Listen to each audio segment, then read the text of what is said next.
KSRTC ബസ്സുകളിൽ സ്ത്രീകൾക്ക് അനുവദിക്കുന്ന യാത്രാ സൗജന്യം സ്വകാര്യ ബസ്സുകളുടെ നിലനിൽപ്പ് അവതാളത്തിലാക്കുമെന്ന് പ്രൈവറ്റ് ബസ് ഓപ്പറേറ്റേഴ്സ് അസോസിയേഷൻ.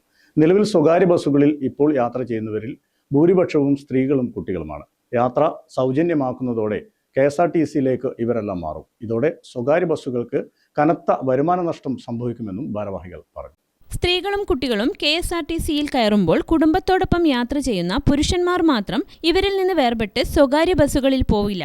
മാത്രമല്ല, നിലവിൽ മിക്കവരും സ്വന്തം വാഹനങ്ങളാണ് യാത്രയ്ക്ക് ഉപയോഗിക്കുന്നത്. ഇപ്പോൾ കാലത്തും വൈകിട്ടും സ്ത്രീകളും അതിഥി തൊഴിലാളികളുമാണ് സ്വകാര്യ ബസ്സുകളെ ആശ്രയിക്കുന്നത്. സ്ഥിരമായി ഓടിയിട്ടും കൃത്യമായ വരുമാനം ലഭ്യമാവുന്നില്ല.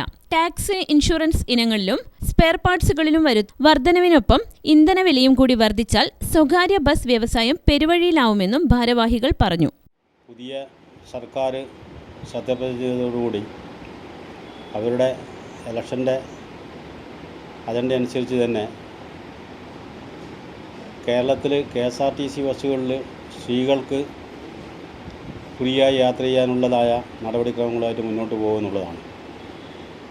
ഇപ്പോൾ കേരളത്തിലെ യാത്രക്കാരെ സംബന്ധിച്ചോളം ഏകദേശം 70% സ്ത്രീകളാണ് യാത്ര ചെയ്യുന്നത്. അങ്ങനെ ഒരു സാഹചര്യം വരുമ്പോൾ കേരളത്തിൽ സർവീസ് നടത്തുന്ന പ്രൈവറ്റ് ബസ്സുകൾക്ക് ഇത് വളരെയേറെ ബാധിക്കുമെന്നുള്ളതാണ്. കാരണം യാത്രക്കാരില്ലാത്തൊരു സാഹചര്യം വരികയും ഇപ്പോഴും തന്നെ വളരെ വിഷമത്തിലാണ് സർവീസും മുന്നോട്ട് പോകുന്നത്. നേരത്തെ സർവീസ് നടത്തിയ ബസ്സുകളിൽ പലതും ഇപ്പോൾ റോഡിലിറങ്ങുന്നില്ല. 30,000-ഓളം ബസ്സുകൾ ഉണ്ടായിരുന്ന കേരളത്തിലെ റോഡുകളിൽ ഇപ്പോൾ 7,000-ഓളം ബസ്സുകൾ മാത്രമേ കൃത്യമായി ഓടുന്നുള്ളൂ. ഇതും നഷ്ടം സഹിച്ചാണ് സർവീസ് നടത്തുന്നത്. യാതൊരു മാനദണ്ഡവുമില്ലാതെ വർഷങ്ങൾക്ക് മുൻപ് അനുവദിച്ച കൺസെഷൻ നിരക്കിലാണ് ഇപ്പോഴും വിദ്യാർത്ഥികൾ യാത്ര ചെയ്യുന്നത്.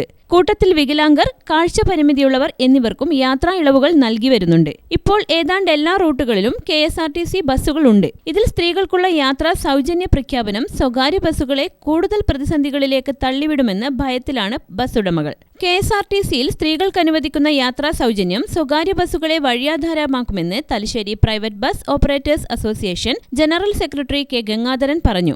ഒരുപാട് കാലമായിട്ട് ആവശ്യപ്പെടുന്നതാണ് വിദ്യാർത്ഥികളുടെ ചാർജ് വർധനവ് അനുവദിക്കണമെന്നുള്ളത്. പക്ഷേ പല വിധത്തിലുള്ള പ്രക്ഷോഭങ്ങൾ സംഘടിപ്പിച്ച് നടത്തിയിട്ടും അതിനും യാതൊരുവിധ തീരുമാനവും ഉണ്ടായിട്ടില്ല എന്നുള്ളതാണ് യാഥാർത്ഥ്യം. അപ്പോൾ ഇനി ഈയൊരു പുതിയ നടപടിക്രമവും കൂടി അല്ലെങ്കിൽ തീരുമാനം കൂടി നടപ്പിലാക്കുമ്പോൾ ഉണ്ടാകുന്ന സ്ഥിതി ഒന്നുകൂടി ഉറപ്പിച്ച് പറയുകയാണ്, പ്രൈവറ്റ് ബസ്സുകളെയും കൂടി സംരക്ഷിച്ചുകൊണ്ടുള്ളതായ ഒരു തീരുമാനം ആയിരിക്കണം എന്നുള്ളതാണ് സംബന്ധിച്ച് എനിക്ക് പറയാനുള്ളത്.